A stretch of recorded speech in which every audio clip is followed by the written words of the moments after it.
Welcome to Fantasy Sports Daily, powered by FantasyGuru.com. Monday through Friday at 12 p.m. Eastern Standard Time, 9 a.m. Pacific. Ray Flowers breaks it all down for you from a fantasy sports perspective.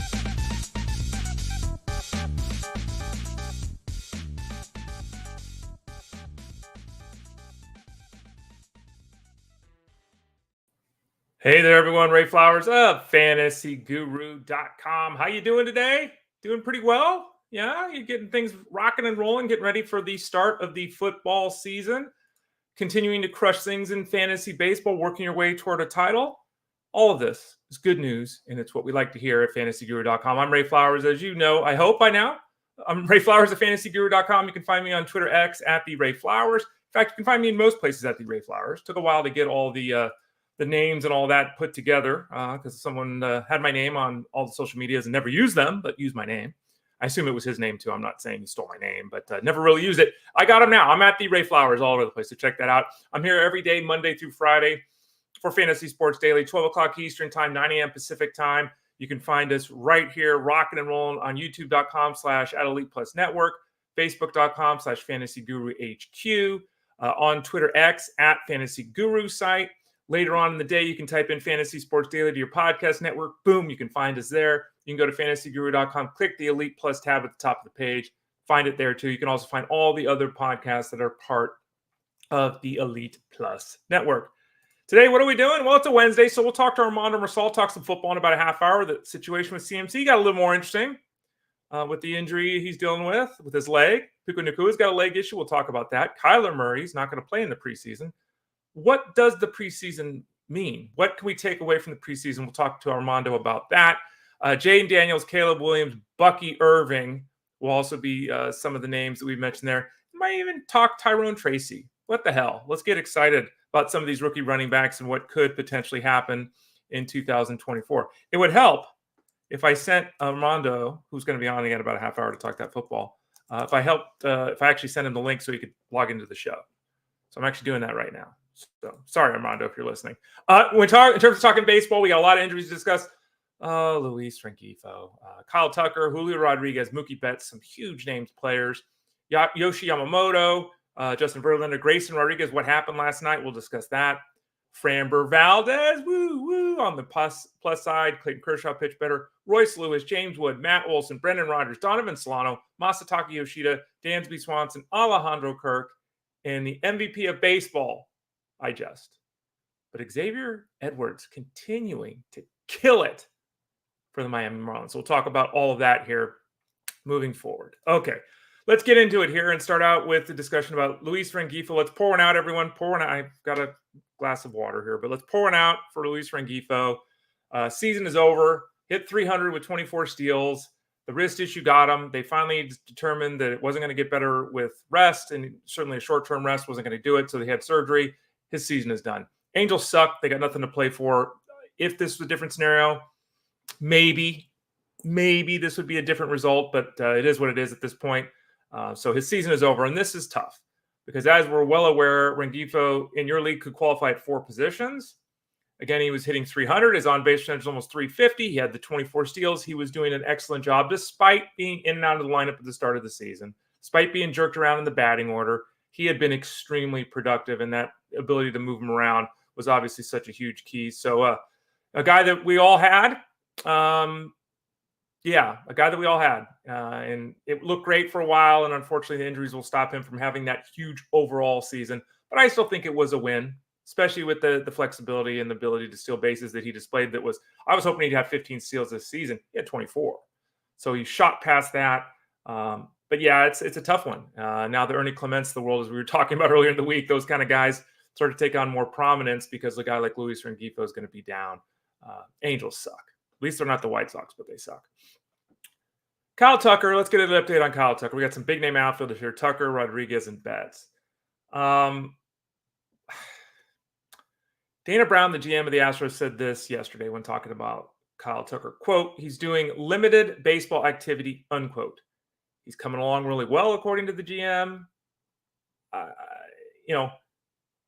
I can be very critical of reporting for years because it's like, tell me the truth. Whatever the truth is, just tell me.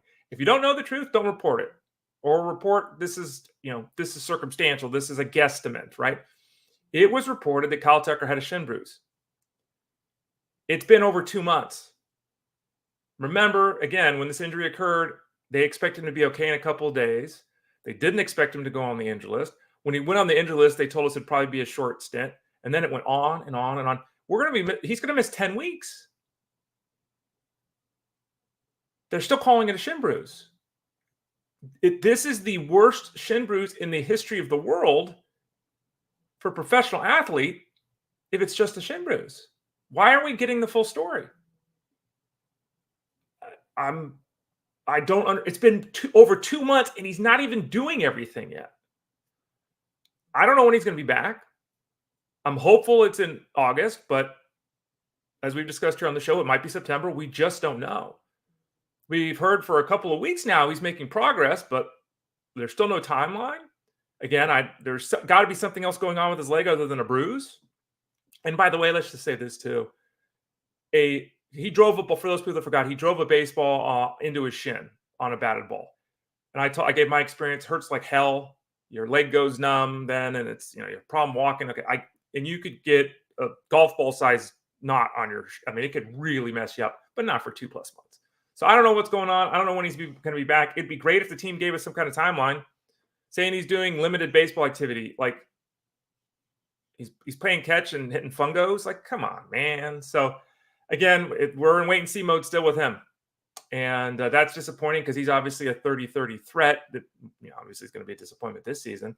Another 30-30 threat is Julio Rodriguez, who's got an ankle issue. And he doesn't have an official timeline for his return either. And it's like, come on, man. Come on. He's doing some on-field things, like he took some batting practice. He did a little bit of light running, but he's not doing full baseball activities yet. You have to figure, at least I'm figuring in, that he's going to need 2-3 games down on the farm to get things going. You never know. Maybe they just activate him, but that's not ideal even if they do that. So, next week, I don't know. Remember when this injury first occurred? We heard ankle sprain. Then we heard high ankle sprain. As we discussed, when we got that information, that means that we're talking to probably a month of time. We're kind of going toward that being a reality. We'll see. We get used to, in the fantasy world, we have, 4 to 6 week injuries, 2 to 4 week injuries. And we sometimes, as discussed on this show many times, we hear 2 to 4 weeks. And then it's like, if the guy goes 5 weeks, we get pissed off. It's like, well, it's an estimate.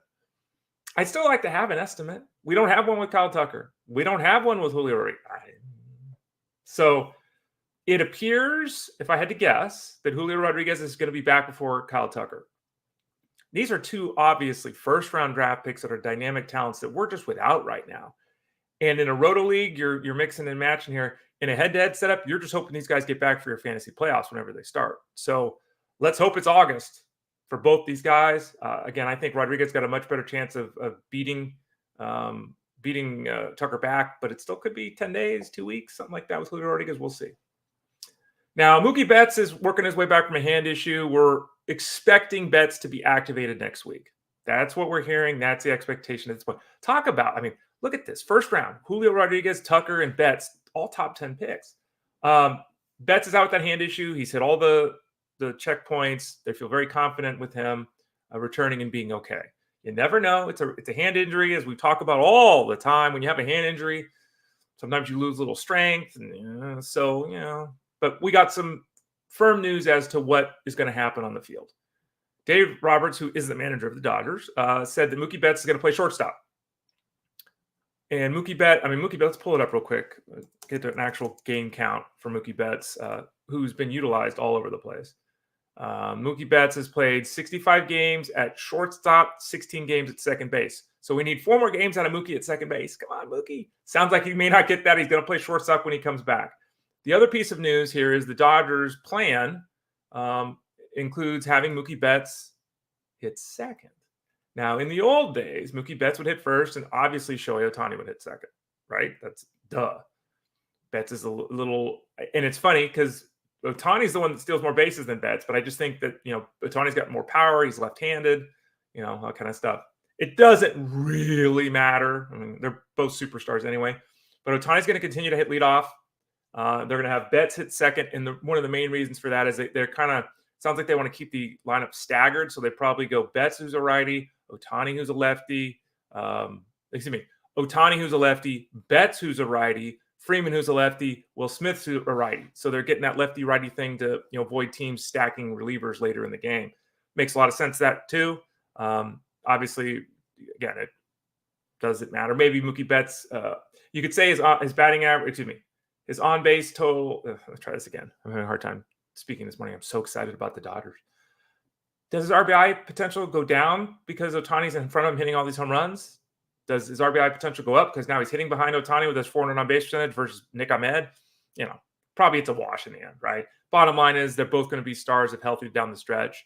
Ohtani, who is in the article over at fantasyguru.com. Ohtani, by the way, for those people that haven't really looked, we all know Ohtani's good, right?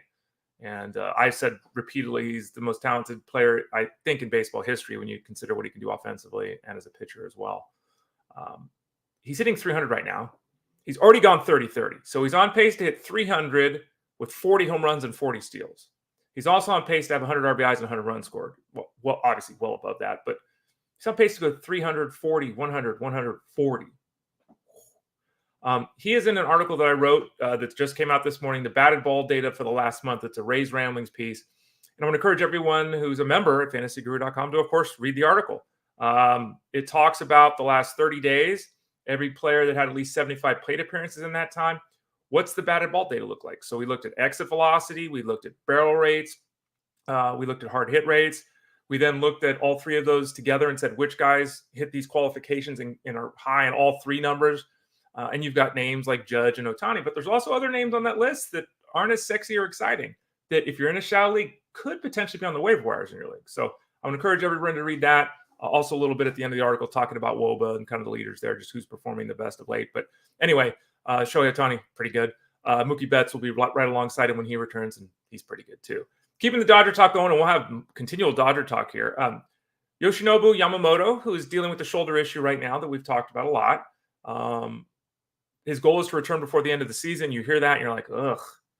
Like, you don't want to hear that with 2 months left in the season, right? You want to hear that with 2 weeks left. Okay, not 2 months left. Threw a bullpen session yesterday. Sounds like it went okay. We didn't get any negative feedback from that. It does sound like that, rotator cuff issue he's been dealing with since mid-May is something that is not going to preclude him from returning to the hill for the Dodgers in the regular season. But we still don't have a timeline here. Throwing a bullpen session, I mean, we could easily be a month away from him returning. We got a long way to go. As we've talked about, the Dodgers do have 57 pitching options, even though a lot of their pitching options are struggling.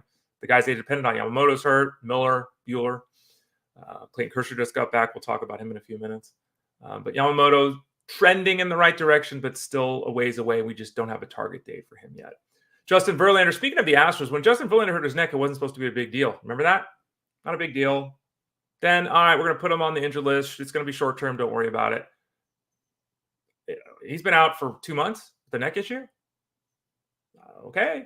And again, I don't know. I'm not accusing the Astros of lying, but I am accusing the Astros of keeping all the information from us, because there's no other way to read these two scenarios. Like, Tucker and Verlander were supposed to not even use the injured list, and combined, they're going to miss almost 4 months. Verlander is likely to go on a AAA rehab assignment this weekend. He's going to throw a bullpen session today. If that goes well, he'll go out on the bullpen. Go out on the minor league assignment. He probably only needs one turn in the rotation before they activate him. I would imagine maybe 2. Again, they've taken a long time to get him here, but he should be back in a week and a half, 2 weeks, somewhere in that time zone, and hopefully he can stay healthy and effective down the stretch, because we can use that in the fantasy space.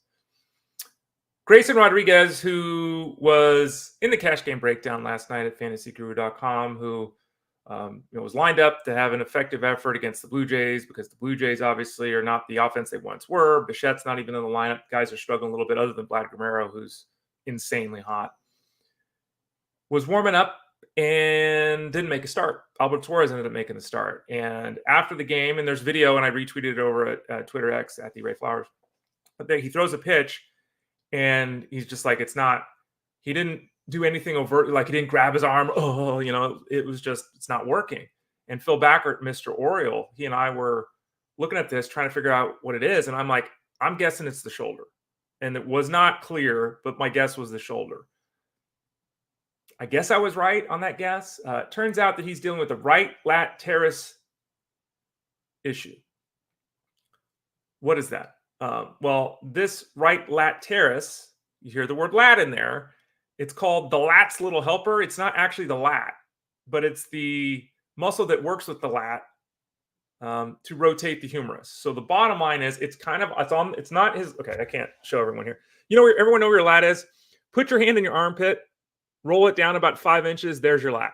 Okay, some of you may have a lat that you can feel. Some of you may not. I used to have much bigger lats when I was swimming. Now my lat is not as big. Well, that's good because I can't pull it. So it's not the lat. It's kind of the muscle that's right there along. So it's not really the shoulder. So, they're calling it shoulder, but yeah. Bottom line is that it's very likely at this point in time that Grayson Rodriguez goes to the injured list. There's nothing definitive there. Is Cole Irvin? Did Cole Irvin get released? Why am I having that? I think he was demoted, but did he get released? Did he get DFA'd? He cleared waivers. Okay, so he's been sent to AAA. So maybe he comes back and becomes part of the rotation. If we see a scenario where Grayson Rodriguez is going to miss a start, which I think is absolutely going to happen. If he goes to the injured list, which seems completely probable at this point, is it Irvin? I mean, they're going to really need Trevor Rodgers now. Obviously, Zach Eflin's a different level of pitcher, but they're really going to need Trevor Rodgers to step up because Grayson Rodriguez is very likely to miss some time here. And it sucked yesterday because, I was actually, I was writing an article and I didn't see the information in time. So I didn't get a bet out for Vladimir Guerrero. I had a bet for Vladimir Guerrero for the hit run RBI prop. At the very end, I decided not to post it because I'm like, Then Grayson Rodriguez out, and here comes Suarez. I would have placed the bet, but I found out I saw it 3 minutes after the game started. So, for those people in DFS, if you started Grayson Rodriguez, that sucks. Hopefully you're able to make a pivot before the game started, but we'll see. We don't know how much time he's going to miss, but he's going to miss some time. All right. Let's talk about some performance issues. Framber Valdez yesterday almost had a complete game shutout, almost threw a no-hitter. Corey Seager became the first player ever, I believe, to break up 2 no-hitters in his career with 8 2/3 innings down. So as the final out on the board, Corey Seager's broken up 2 no-hitters, which is pretty amazing. Not only did he break up the no-hitter last night, he also broke up the shutout because he had a 2-run home run off Valdez. So that sucks. He's got a no-hitter through 8 2/3 innings. He finishes with 8 2/3 innings and 2 runs allowed. Still a strong effort for Framber Valdez. And, Valdez has not been as good as a lot of people, including myself, expected. He's been much more uneven this year than at times in the past. No way around that. But at the same time, he's just good. And he had an injury issue that popped up, and there was a little concern. But now he's on pace for 180 innings again. This could happen for him.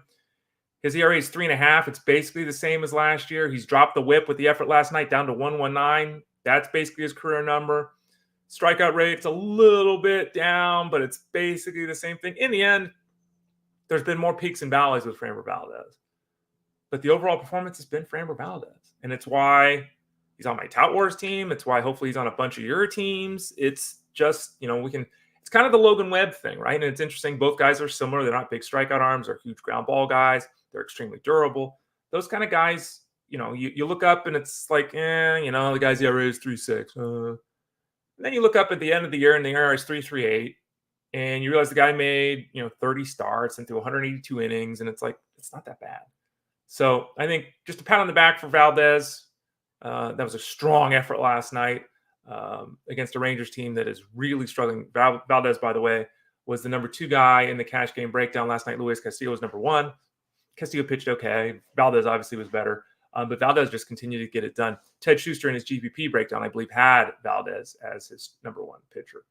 Clayton Kershaw, who we talked about last time out, struggled, right? And I said to all of you here that we got to watch Clayton Kershaw and see how this goes next time out. Well, breathe a sigh of relief. He only went 4 2/3 innings last night, but he allowed 1 run, had 5 strikeouts against the Phillies. That is a tough lineup. And when you can pitch that effectively against that lineup, no matter where, Trey Turner's struggling a little bit, and, Bryce Harper's not exactly killing it at the moment, but still. Clayton Kershaw went out and had a very strong effort. He's set to face the Brewers. I think it's going to be a Monday, so he's not going to pitch again, obviously, this week. But he did enough to Clayton Kershaw. Everyone breathed a sigh of relief. Looks like he's okay. We can trust him, quote unquote. And he's probably somebody that's going to be helping a lot of folks down the stretch here because he's fresh, relative speaking, right? And while he's not likely to be going 8 innings anytime soon down the stretch here, efforts where he goes 5 innings and has strong numbers, very, very doable the rest of the way.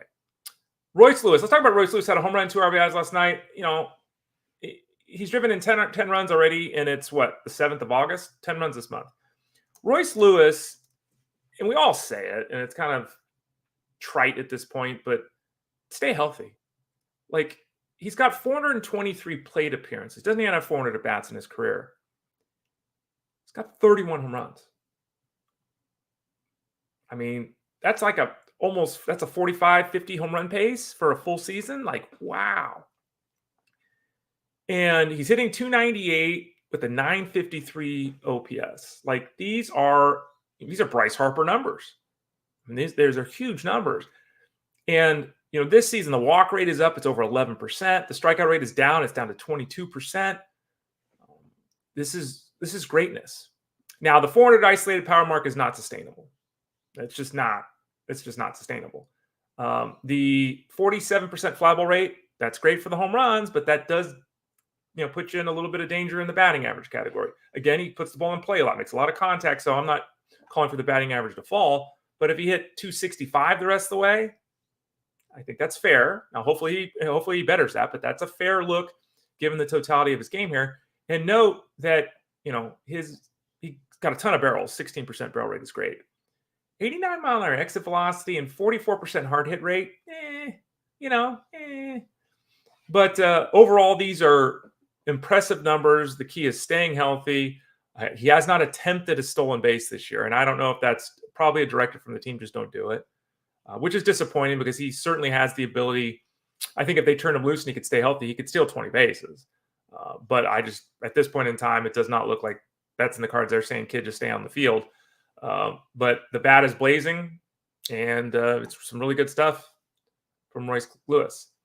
Now, James Wood, let's talk about him. And I think I saw a note here. Yeah, Chaka said, if I can figure out how to use my chat room. Afternoon, all. Anyone else loving how James Wood is adjusting?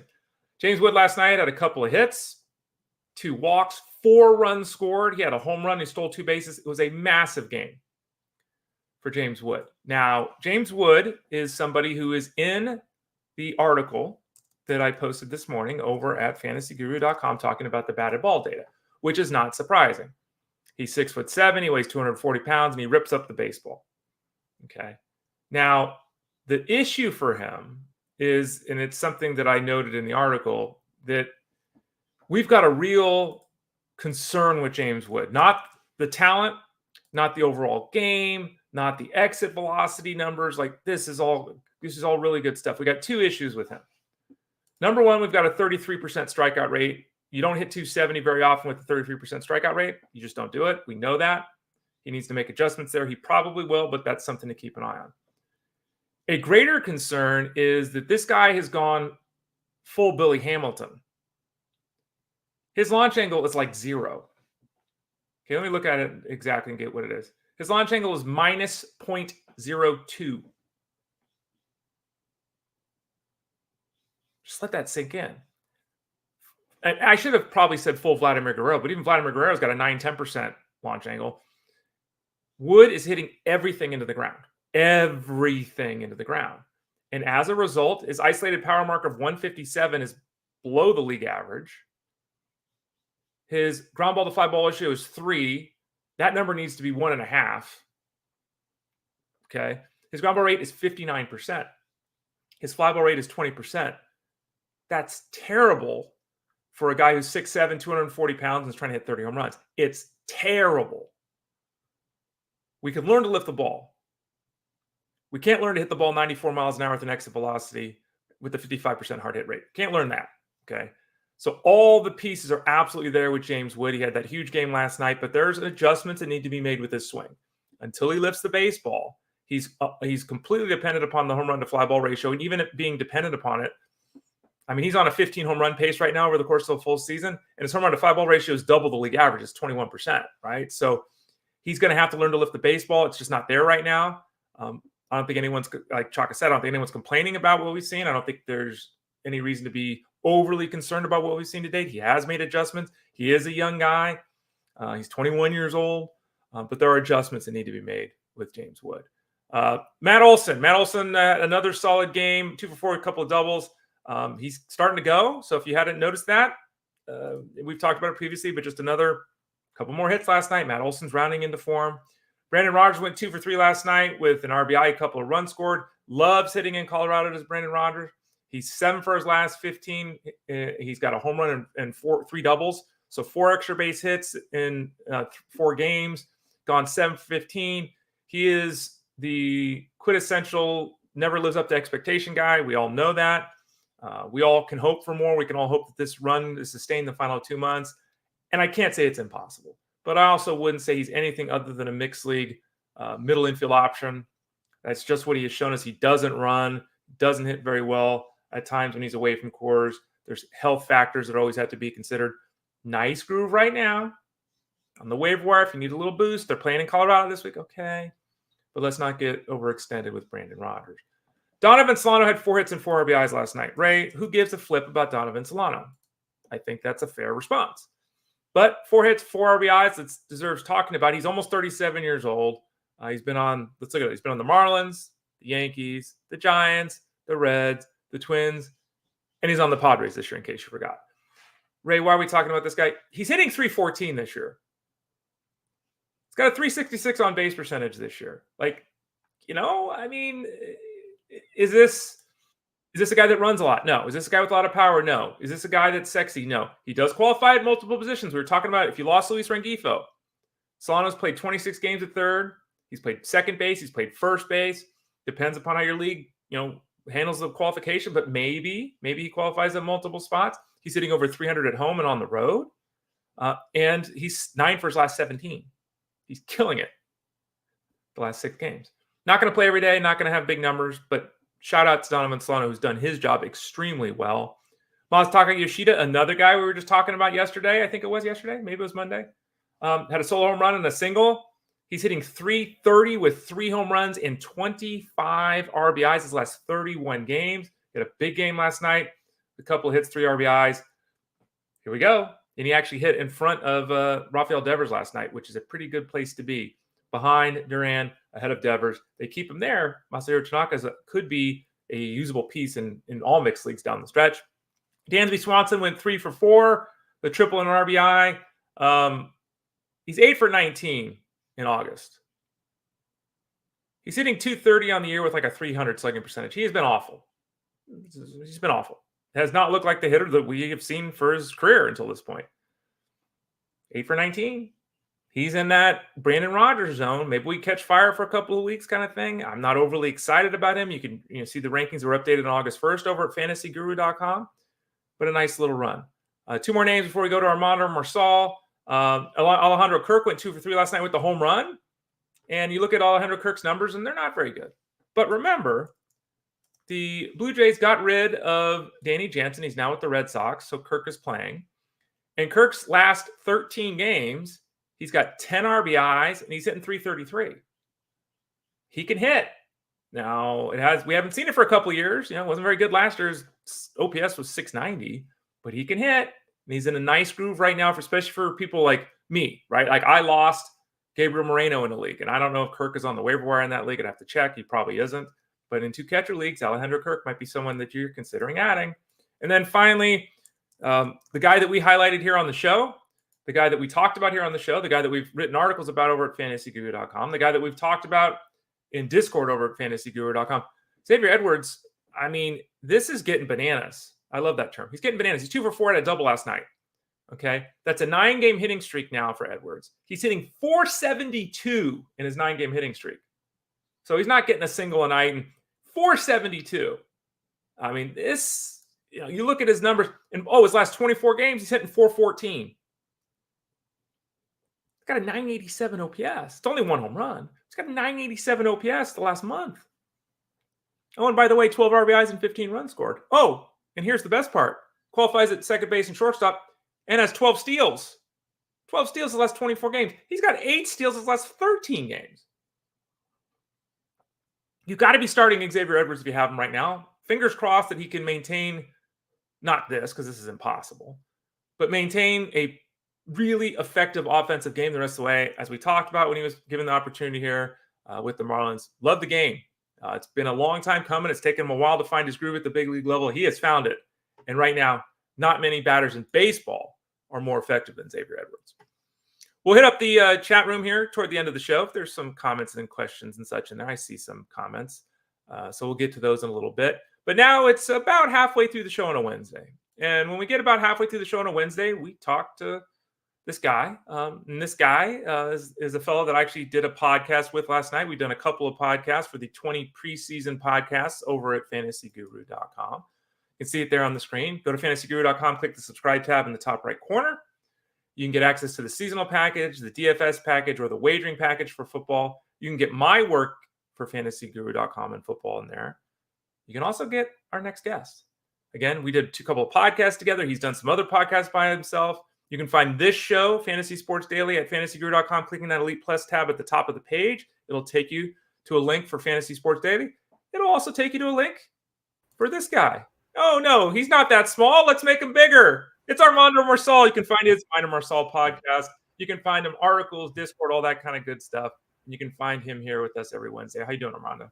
I'm doing well, Ray. Excited to be on as usual, man. We spoke less than 26 hours ago. You and I were recording a podcast, or about 26 hours ago. Mm-hmm. So, like I said, I always enjoy talking football with you. So here we are, Wednesday, one of my favorite days of the week to talk some football. Lots of going on around the league at this time. A couple of weeks ago we were saying, it's slow. Yeah. Mm-hmm. But you know what? It's not that slow anymore. We got a lot of moving pieces and a lot of puzzle pieces out there that we got to put together to come up with some good decision making on draft day. The podcast we did last night, again, I think it's podcast number 19 in the preseason product that'll be up in a day or two here, or a couple of days. We did a position battle show. So you and I talked around the league about a bunch of the position battles. And one situation we talked about, because the news story broke yesterday, so I want to ask you about it in a redraft scenario too, is CMC, Christian McCaffrey, the number one pick for most people. We talked on the show about who's the backup to get. So check that out, podcast number 19. What are we doing with CMC right now? Because they're saying it's not a big deal with the calf issue. I don't think it's a big deal. It got veteran missing preseason. Okay. But it kind of makes you nervous. We're talking about a calf issue. This is a guy that now people are remembering. He had a couple of seasons where he played half the year. Christian McCaffrey's still the number one running back. Where are you taking him? Talk us through the scenario, Armando. I think this is a very difficult situation to navigate, right? If you're a fantasy manager and you're on the clock and you're pick one, I really do think it's a very difficult situation. But like we spoke about last night, like Jamar Chase is my number one receiver. He would, he's my number 2 overall player in my rankings. He's also dealing with some, contract issues and things like that. So there are some concerns there as well. I think if you're on drafting today, I think you're taking McCaffrey with the first pick overall, but you have to prepare yourself and you have to have an insurance plan and you have to draft accordingly, right? And you also have to understand there's big risks now when it comes to, because this is an issue that can not only, he can heal from, but it can linger here throughout the season. So it's something you want to keep in mind. I know Jeff Manson been talking about that he thinks that they're going to give him fewer opportunities. And I think this is now a very prime example of there's a good chance that happens this year, right? Like there's a good chance that they don't give him the kind of volume that he was receiving last year because they want to kind of conserve him for the postseason. So it is also something you have to keep in mind here. Can he still produce high-end numbers even if he's not getting the same exact volume he was last year? I think he can. He's a very, good on a per-touch basis, one of the best on a per-touch basis. So I definitely think there's going to be opportunity. I still think he's going to be involved in the passing game. But I also think that there's a little bit more risk than there was just 2 days ago before the injury, a couple days ago. I think you have to understand that. And then when you look at, the handcuffing situation, it's also become quite the mess, right? We talked about Elijah Mitchell also, dinged up. It looks like he's going to be sidelined for like a week or two on the latest reports I've read. Guarendo's sidelined as well. You mentioned they added Matt Breida there. They have Jordan Mason as well. So for me, I'm still going to go with Mitchell as the handcuff at this moment. I know he's dinged up. I know he has a history of injuries, but I definitely think that, he's the one you want to handcuff up with. If you're going to go in deeper leagues, I talked about Mason being a potential guy. I like Garendo, but rookie's getting injured. It is a little bit concerning because they're still going to be playing catch up here, where some of these players have been around a little longer, may not take as long to get on the speed of things. Now, I see Jack said Debo. I agree. I think this definitely boosts up Debo a lot. I think they're going to utilize. You mentioned it, Ray. He can be listed as a running back because they're going to use him in that capacity, and I think that's what we're going to see, right? I think they're going to see a little bit more usage of Debo out of the backfield. I think that's something that we have to keep in mind when we're drafting Debo. I think you kind of want to bump up Debo, especially with all of the Brandon Ayuk stuff. So I think that's great. What he said there, the Debo monster season. I agree. If Debo can stay healthy, I think there is a real strong path for him to produce incredible numbers this year, because I expect some usage to go down for McCaffrey. So I expect him to receive some of that in addition to the backfield. And with Brandon Ayuk likely out, based on everything we've heard, the trade rumors and stuff like that, there's going to be more opportunities in the passing game as well for Debo. So I like that call right there. I've been more aggressive on Debo in my latest best ball drafts, and redrafts, I'm going to be doing the same thing here. Armando, another scenario, Jeff Mans kind of went on the Elite Sports Show. It's Monday through Friday, 3 to 6 p.m. on Sirius XM Fantasy Sports Radio. I'll be on with him today. I'm on every Wednesday. He mentioned the fact that he was a little bit disappointed. Puka Nacua's got some kind of knee issue. It's not a big deal. But he was disappointed because he said all preseason Puka's being overdrafted.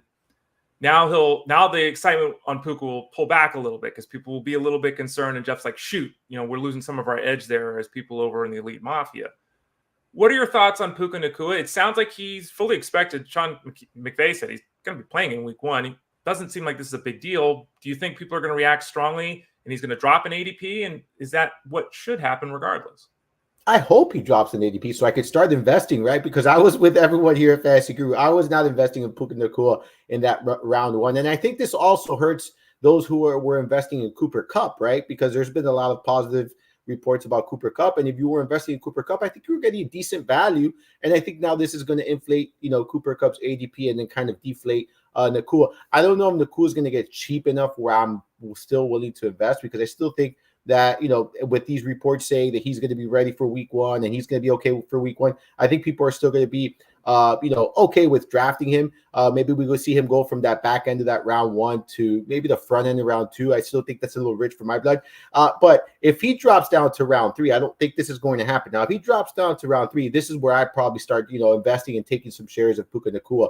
I'm still going to be taking Cooper Kupp at his ADP. I think, that this is going to present a lot of opportunities, especially in training camp. And then we already know the chemistry is there, but he's just going to get more reps and things like that. So for me, it's one of those situations where I'm out of Nacua right now, unless he gets down to like that 3rd round ADP, and I'm still investing in Cooper Kupp. But I agree with Jeff. I agree with you. Like this sucks because everyone was investing him in that 1st round, and I think we were paying the ceiling price for a player. And I normally don't like to pay the ceiling price for a player. So for me, I'm still hoping people are investing so we keep that edge. But if he drops down, this is the time to invest. Armando Marsal joining me here on Fantasy Sports Daily. He does every Wednesday. Armando, talk to us about Kyler Murray. Twofold question with him. We heard he's not going to play in the preseason. Does that bother you at all? Well, a lot of quarterbacks don't play, but he's missed a lot of time. Offense is changing, new weapons that he needs to get accustomed to throwing to. And does the fact he's not playing the preseason change your thoughts on Marvin Harrison? Because running fly routes on the practice field is a lot different than being in a game action. It doesn't sound like those two guys are going to get a chance to give that a go until week 1. And that's a great question, Ray. And, for me, when you look at Kyler Murray, right, you mentioned it's a new system, new coach staff, new weapons, right? There's new teammates there as well. So I do think that this hurts him, right? I'm still going to be aggressively targeting him. I still think where he's going at ADP is very reasonable from a value standpoint. However, I am now going to understand and realize that it might take a month into the football season. You see this happen a lot, right, with some of these offenses where it takes a month, maybe 5 weeks to get going, right? So there's going to be some ups and downs early on in the season, I believe, for this offense. I think there's going to be some, growing pains. The chemistry is not going to be there as we want it, because yes, they're getting practice, they're training, but this is the thing. They're not playing with pads on. It's not a game, right? It's not game speed. And that's very different than the practice. A lot of these guys can do it in practice, but once you get to game speed, it's a very different animal. And I think we're going to see that. I think this is going to be a situation for Kyler Murray where it's going to be maybe some frustrating weeks early on. And as a fantasy manager, you just have to be okay with that, and you have to, when you invest in him, you have to think, okay, you know what, it could be some time before he really gets going. As for Martin Harrison, the same thing. I kind of taking the same approach there. I still think the opportunities are going to be there enough.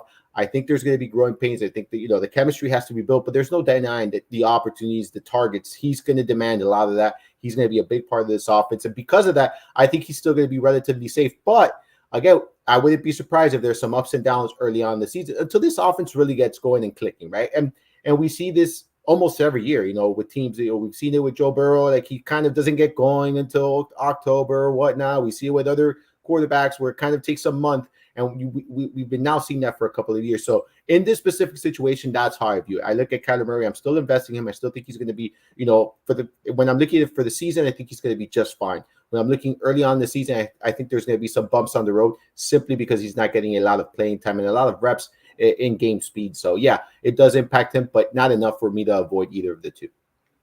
Following up on that, a more general question. We see a lot of these guys, like Joe Burrow is going to play some preseason. I think I saw he played like one snap or one series previous. Like a lot of these guys don't play in the preseason.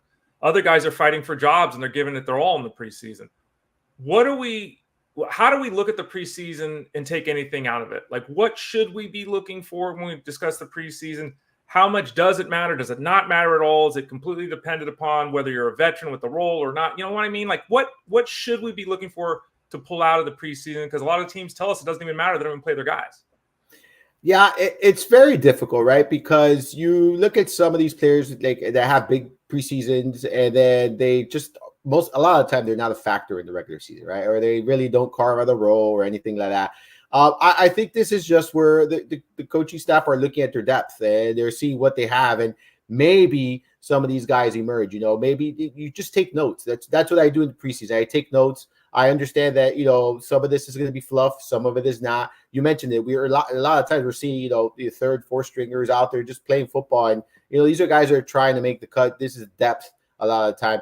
In some situations, you're building chemistry. But like you mentioned, a lot of these teams are protecting their assets, right? And they don't want to risk an injury. We see injuries just in training camp, So imagine playing a game of football. The risk is even higher. So it's one of those situations where I wish they would just take it out completely, right? And we don't have to deal with it. It makes it fun for preseason DFS, which there's going to be an article out there tomorrow for the tomorrow's 2-game slate. But outside of that, where you get to see some action and you get to see some football, I don't think it does much for us, right? I think it's more about you're observing how some of these younger guys play, maybe what they can emerge as. But remember, they're also playing against weaker defenses, they're not playing against first string defenses. So all of that plays a role. And I think that at times what it can do is it could, make us misinterpret the actual value of a player, right? You see someone break off a 60-yard touchdown run. He did that against a third-string defense. Is he really going to be able to do this against a first-string defense? And when they're really running, because they're also running vanilla plays, right? You're not seeing the playbook. You're not at all whatsoever seeing the actual playbook for either defense or offense. So you're seeing a lot of vanilla playbooks, and you're not getting a ton of valuable information. There's some information, but I don't see a ton of valuable information in the preseason. So I would just, for me, if you want to have one preseason game and then go into the baseball, football season. I see the baseball right next to you, and I was thinking of spring training, I think that's more, I think that serves a bigger purpose. But that's a different conversation. But yeah, I would do away with preseason, if we're being honest. Monitor Marcel Ray Flowers here on Fantasy Sports Daily. One of the players that a lot of folks, I think there's some divided opinions, let's put it that way, with Jayden Daniels, the quarterback of the Commanders. Some people like Jeff Manns say he's built like a Twinkie. Well, actually, that's not. He's built like a twig. More like he's built like a Twizzler. How about that? He's really thin, worried about him taking hits. Then you get the other side of things, and it's like, well, look at his college performance. Look at his college numbers. Look at his ability to run. This guy could be a breakout star. Give us a scouting report on Jayden Daniels, and is the hype that's growing in a lot of circles, you think it's going to pay off in 2024? Well, I think both sides have valid points, right? Because there's no denying he's athletic. He's a capable quarterback. He has a lot of the skill sets, right, to succeed at the next level. The problem with these kind of quarterbacks is, are they going to last all season? We saw it with Anthony Richardson last year, right? Like, yes, all the skill sets, all the tools, the rushing ability, that's exciting. But just if you're going to take those kind of hits, you have to be. And Richardson's a bigger quarterback. Like, he's a bigger guy. So I'm just saying, what I'm saying is these athletic quarterbacks that we fall in love, like a lot of the fantasy community falls in love with because of what they bring to the table. When you look at Daniels, he's smaller framed, and yeah, there is concern. If I'm investing in him, I'm investing in him as a QB1. That's fine, but you have to understand this is one of those instances where I always say, don't draft a second quarterback. You have to draft a second quarterback. You need an insurance plan here because there is a high concern about, is he going to last all season? If he gets hit 6 or 7 times early on really hard, is he going to be able to play the 17 games? And I am not confident that he's going to play the 17 games. I've been investing him in best ball, but I'm also investing in other quality quarterbacks. When I go in that direction, I usually have a very good second quarterback as well. It's not something I generally like to do, but I also know the risk that comes involved with it. Now, I will say this. If he plays all 17 games, I think he's going to have a very good season. I think he has the rushing aspect of his game. I think he has a lot of, a quality supporting cast there in Washington. You got Terry McLaurin. You got Jahan Dotson, which I think is fine. You got a nice running game there between Austin Eckler and Robinson. The Cliff Kingsbury offense is going to be placed there. And we've seen how quarterbacks with these kind of skill sets have done well in this offensive scheme. So I think there's a path to a good season. However, durability is a massive red flag, and you cannot overlook that. You can't just say, oh, he's going to have a great year because of all skill sets, and just say, not pay attention to the size and things like that. Because we've seen it. Kyler Murray, he's smaller frame, dealt with injuries. Tua Tagovailoa, smaller frame quarterback, dealt with injuries. It's not something that we're just pulling out of nowhere. No, this is a fact that you see it. These smaller frame quarterbacks tend to, deal with issues injury wise. And now you're talking about one that likes to run the football a lot. So he's going to take a lot of hits. He just has to be very smart when he runs. And I think that that's something that the coaching staff should be working on. And that has to be a part of his game that he has to include if he wants to last the 17 games and really make a longevity of his career. Armando, rookie quarterbacks, who's better this year? Daniels, who we just talked about, or Caleb Williams? A lot of people love Caleb Williams, obviously. But the legs of Daniels, the excitement of who is it? Who are you picking? If you had to choose one, I'm putting you on the spot. Daniels, Caleb Williams. Daniels. It's going to be Daniels for me. Okay. Yeah, it's going to be. I'm still, I might be completely wrong here, but I'm getting like Bryce Young vibes for Caleb Williams. Yeah. Okay. Yeah. And I'm not saying maybe that bad, but I feel like he's going to disappoint like Bryce Young did. Like, the expectations were really high. And I think I'm in the minority. And I could be wrong, but those are the vibes I'm getting from him. All right, let's go to the back. We'll stay in the backfield, I guess, to go further back in the backfield and talk about the running back position. I'm going to ask you to guess, prognosticate, put on your thinking man's guesstimate hat. Be a wizard here for us, Armando. If I said to you, here are these two rookie running backs. One of them's got a kind of unsettled guy in front of him. The other guy's got a guy in front of him who, frankly, is not very good. He's just a volume guy. Which one of these two rookies, if you had to take a shot on one, has a better chance to be a weekly starter for us? Like a guy that could be a flex or low-level running back too this season. Is it Tyrone Tracy of the Giants? Or is it Bucky Irving of the Bucks? This is very close because I have them ranked one ahead, one right ahead of the other. That's how I have it ranked right now. It's Tracy by a smidge. And I think it's, I don't think Singletary is awful, but like you said, I don't think that he's not Rachaad White, right? He's not going to be that guy that's going to, fully demand the majority of the touches. Yes, I think he's going to be their feature back, but I think there's going to be opportunities for Tracy. So I think he's going to have a clearer path to early on opportunities throughout, the season. And if Singletary goes down, I think he'll step into that role. We know Tracy can catch passes to the backfield. I think that's also an asset there when you look at the supporting cast. Outside of the league neighbors, there's a lot of question marks. So if they need someone that could catch passes, Tracy's someone that has done that. He did that in college. If I'm not mistaken, he played right receiver at some point throughout his career. So I think he's one of those players that could be utilized in multiple aspects of their game plan.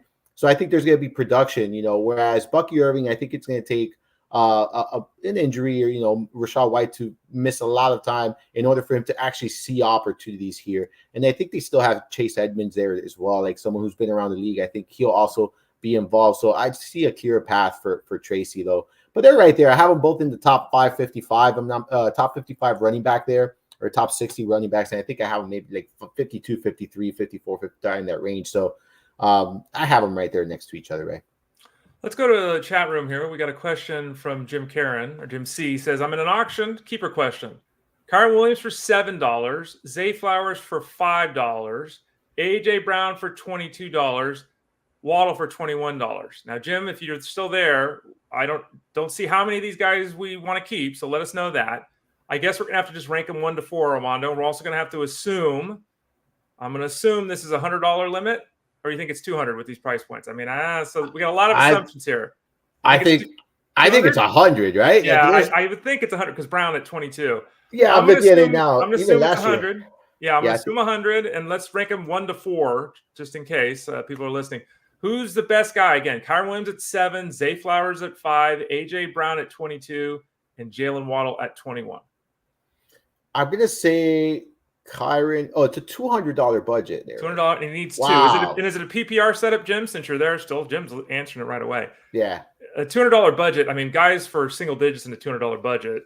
Kyren Williams is going to be very tough to pass on, right? Like, yeah, because he's a double digit value. He's in the 20. Like for me, I have him. I'm looking at it now, so I pulled it up as you read the question. I have it at 22, 24, and I think that's very generous. I'm lowballing it, right? Yeah. Like I think that he's more. You could make a strong case for him to be in that 30 to 34 range, right? For a lot of people, he might be there. So I'm lowballing him a little bit. Okay. So I think that's phenomenal value. Yep. Yeah. So it's PPR. I'm still gonna go Kyren, man, but I'm not gonna lie to you. AJ Brown is very tempting as well. I'm gonna go Kyren. We get 2. You get 2? We get 2. Very simple for me. It's Kyren Williams and AJ Brown. You're locking up 2 guys who could easily cost you upwards of $75, $80, and you're doing it for what? $29. Yeah, I'm in here. You're getting a wide receiver 1 and a running back 1. So for me, it's pretty easy there, Ray. I'm going to go with Williams and Brown. Yeah, thanks for the information, Jim. And I always say this to people. I know we're doing a show here, and you don't want to send a novel. I get it. But more information is better almost all the time than less, especially in Discord. Because I hate answering a question, then someone comes back and says, oh, by the way, it's a best ball league. It's like, or oh, by the way, it's not a roto league, it's a points league. In the Discord room in particular, put more than less in terms of information so that we can give you the right answer. Thank you, Jim, for giving us the fill-in information, because that was perfect. We were able to answer that. And I agree with Armando. All these guys are keepers at these price points. No one's going to look at you and say, oh, you're taking Flowers and Waddle. But you got to go Brown and Williams. I totally agree with Armando. Both these guys. I mean, the 2 of those guys combined, like Armando's saying, you're not even at half price. I mean, in the keeper league, those guys could go for even more because of the inflation piece. So yeah, that's a great duo to start a team with. We got a running back and wide receiver too. So a nice little, also not a wide receiver too, wide receiver also there with AJ Brown. All right. So before we have to go, Armando, and thanks for coming on like you do every Wednesday. What's popping for you over at fantasyguru.com? What's coming down the chute? Well, before that, remember I told you yesterday I want to show everyone. Oh, okay. Give me a second. Yeah. Let me clear the screen for you. Sorry. Okay. Let's see if I can make you bigger. No, let's see if I can make. I don't need to be that big. It's all right. I'm trying to make you bigger. See, we can see it there. Is that gonna work? Right. I got rid of Armando. Oh, where's my face? I'm trying to get you bigger. I have to figure out this camera. Let's just do that. All right, can we see it? Yeah, we can see it. You're right in there. Perfect. All right, there we go. So we got a CJ Stroud. Rookie. There we go. A CJ Stroud rookie card there. It's the 2023 Absolute Blue parallel number 102. I won it in the bid. I just wanted to share it with you guys because I know everyone saw it, may have seen the Russell Clay and I. We opened the box and stuff, but we kind of into cards and think that. So I got that one last week. I went in a bid. Pretty cool card. So last year I gave out 3 Javonte Williams cards to subscribers there. I think it was after like a week 3 or 4. It was in the DFS community. But maybe I'll give out some more rookie cards this year. All right. So keep an eye out for that at Discord.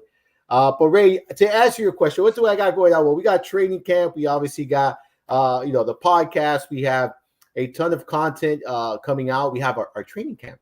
Our training camp is going to be next week, right? And so I'm excited for that. We're each going to have a presentation. After that, we got the Elite Fantasy League draft. So that's going to be fun. And just a lot of DFS stuff now, like I said, tomorrow. I'll be writing the 2-game slate that we have going on for the preseason, and you're going to be seeing that throughout the remainder of the preseason. We got the training camp reports, like I said before. We got draft battles. We got a little bit of everything going on, and like you mentioned, obviously the Minor Marcel podcast as well. And we got the Tuesday night live stream, the roster coach live stream. We've been doing some drafts there, as well as mixing in with some content. So just join us there. It's usually Rich, Russell, Tyler, myself, 3 of us on there, and just talking football and having a good time. And as the season, once we get to the season, becomes more of a, we help with your roster and lineups and free agency and bidding and stuff like that. So, let us know what you got going on, and we'll happily help you there, right? But yeah, it's a fun time of the season, or fun time of the year. It's not in the season yet. Fun time of the year with a lot of things going on. So making sure you're on the site, and I'll be in Discord all day. Usually I'm in there all day at all hours answering questions. If you have any questions, at me, at Ray, at any of us, and we're happy to help you there. Yeah, as Jim's asking, training camp is the 16th. Yes. And so that'll be all day, all of us doing what we're doing here, basically. All having discussions, giving presentations on a variety of topics all day long. With that, I'm pretty sure you get a ticket to one of our host leagues too, right? If you're involved with the training camp. You get a ticket to that. And I don't know. I haven't confirmed yet. I know we usually do the poker night after. Mm-hmm. I'm not quite sure if that's going to happen just yet. But once we get the full information on that, one of us will send it out for sure. And before we let you go, hold the card up. I feel like I kind of botched it trying to make it all big. Give it one more time. It's a CJ Stroud rookie card. It's a grade of a 10. Yeah, it's a PSA 10 here. And it's what it's a blue something you were telling me. Oh, wait, there we go. Can you see it now? Yeah, you can see it. I guess the angle is good there. There you go. No glare. Yeah. So there you go. Which card is it for those people that aren't watching? It's 2023 Absolute Blue Parallel. Yeah, it's number 102. Okay. Yeah, so one in a bidding war there. I was in a bidding war with some other people, and I won that one. I don't win them all, but I won that one. Armand or Marcel does not back down. Actually, I told you I backed out from Brock Purdy. It got too rich for me. I did back out from a Brock Purdy bidding war. I let the other guys have them. That's Armando Marcel. He joins us every Wednesday here on the show. You can, again, find his podcast, Minor Marcel. Go to fantasyguru.com, click the Elite Plus tab at the top of the page. You can find Minor Marcel there. You can also find this show, Fantasy Sports Daily, and you can hear him here with us every Wednesday. Armando, thanks for your time. The folks can find you over at the website. Continue to do the good things, to fight the good fight, and we'll talk to you again on Wednesday next week. Yes, sir. Thank you so much for having me on. Have a great day. You got it. Armando Marcel, fantasyguru.com. All right, let's hit up this Discord room real quick before we go. Doug says, hello. What up, Doug? What up, Jack? What up, Angelo? Thanks for coming. Yeah, the manifesto, according to Jack, is fire. It is Jeff Mann's 20,000-word plan for the season, if you will. Check it out, the Manifesto over at fantasyguru.com. Yeah, Angelo says, great role lasted 8 pitches. Season is over. Yeah, what a terrible. Just put him in the closer grid yesterday, right? Got him removed from the injured list. He's back. He's active in one game, and he's done. Terrible season for him. Doug M says, did Tucker's chin develop an infection? Maybe. We haven't heard. That's very reasonable. Haven't heard. At least I haven't seen it. Chaka says, Tucker's injury report reminds me of the San Francisco beat reporters. Useless. I think Jeff Manns bashes the 49er beat reporters too much. I'm going on record as saying that. I don't think they're any different. Matt Barrows is pretty good. I don't think they're any different than the majority of these football beat writers, but maybe I'm wrong. Maybe I'm biased. Jack says, looks like Rondell Moore may be done for the season with the knee injury. Yeah, there's reports that happened about a half hour ago, something like that. Carted off the field. He's gone to the hospital on a stretcher, the whole thing. So we'll wish him well, but not looking good for the Falcons wide receiver at this point in time. David P. says the following. Hey, Ray, you've mentioned there's not much difference between quarterbacks 12 and 20. Statistically, there rarely is. Could you give me some quarterbacks in that range that you like? Thanks for the great information. Again, well, let's see. Quarterback 12 to 28. Do we want to look at the rankings or do we want to look at ADP? I'm going to look at the ADP over at the NFFC since the month of July started. Okay. In that group, we've got the following names: Daniels, Tagovailoa, Goff, Caleb Williams, Trevor Lawrence, Justin Herbert, Kirk Cousins, Matthew Stafford, Aaron Rodgers. I don't think that there's a big difference with these guys. If I was going to choose one, I would go with Jared Goff. I think Goff, who I think I heard somewhere he plays like, what is it?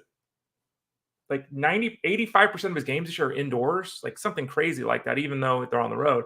I'd go Goff 1. I'd have Lawrence 2. And then, I'd go Kirk Cousins. There's risk with Kirk Cousins because he's coming back from the Achilles injury, but he's got weapons. They brought him in to run this offense. I think he can really help London take that next step. He can help Pitts take that next step. He's got the running back. So those are some of the names I would target, David. And if you look at their ADP, we're looking at the 100 to 135 range. So a couple of round options there if you're waiting at the quarterback position. All right. So thanks for the comments and questions and all that kind of stuff, folks. Really appreciate it. Thanks to Armando Marsal for joining us. Again, you can find his and the whole team's work over at fantasyguru.com. We'll be back here tomorrow on Fantasy Sports Daily at 12 noon, 9 a.m. Pacific time. In a couple of hours, I'll be on the Elite Sports Show on SiriusXM Fantasy Sports Radio with Jeff Mans, as I am every Wednesday. That show is from 3 to 6 p.m. Eastern. Today I already have my article out on the batted ball information. Check that out. Tomorrow we'll focus pretty heavily on pitchers. So doing a little bit of a duo back-to-back here with the ramblings over at fantasyguru.com. Subscribe tab, top right corner. Get the football product. Send a note, support@fantasyguru.com. That's support@fantasyguru.com. If you want to sign up for the baseball package the rest of the way, for DFS, for wagering, we can help you out there. Support@fantasyguru.com. For Armando Marsal, I'm Ray Flowers. This has been Fantasy Sports Daily. Talk to you tomorrow on the show that is powered by fantasyguru.com.